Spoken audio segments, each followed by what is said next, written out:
Percaya tidak percaya, skenario buruk dampak corona ke RI. Pertumbuhan 0%, utang bertambah. Penyebaran virus corona di Indonesia belum genap sebulan, namun dampaknya sudah begitu terasa ke berbagai lini kehidupan. Virus yang telah menjangkiti ribuan orang itu membuat perekonomian global maupun nasional terpuruk. Imbas lain pandemi ini, gelombang PHK mulai tak terhindarkan sampai pada tutupnya sektor usaha lantaran kehilangan dalam penghasilan.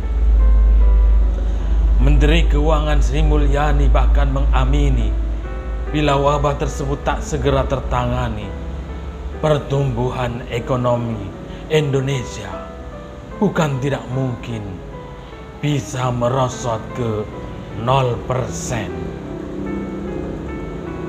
Menteri Keuangan Sri Mulyani mengaku telah menyiapkan berbagai skema untuk penanganan virus corona, termasuk jika menghadapi kondisi terburuk. Apabila pertumbuhan ekonomi Indonesia turun drastis hingga 0%. Skenario terburuk tersebut menurutnya bisa terjadi jika virus corona berlangsung dalam waktu yang lama, lebih dari 6 bulan. Faktor lainnya yakni lockdown, jalan yang hingga kini masih dihindari pemerintah. Beberapa sebab lain mulai dari harga minyak terus anjlok, perdagangan internasional menurun, hingga sektor penerbangan yang mengalami tekanan hingga 75%. Sementara jika penanganan berjalan dengan baik, ia memprediksi pertumbuhan ekonomi bisa bertahan di atas angka 4%. Kendati begitu, ia belum bisa berasumsi terkait pertumbuhan ekonomi tahun ini lantaran dinamisnya ekonomi global dan domestik. Percaya tidak percaya, itulah yang termuat dalam kumparan.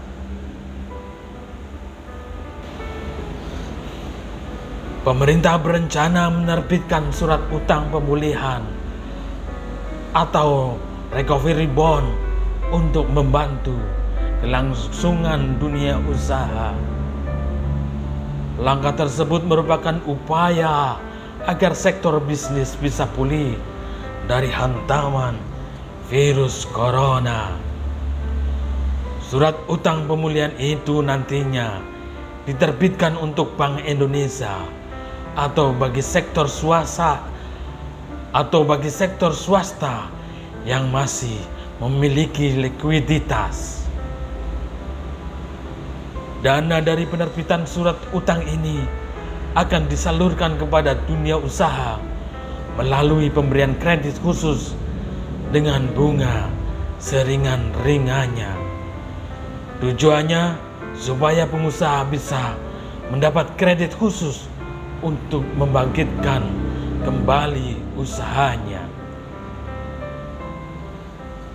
Kendati begitu, para pelaku usaha harus memenuhi syarat, yaitu tidak boleh melakukan pemutusan hubungan kerja jika ingin mendapatkan surat utang itu.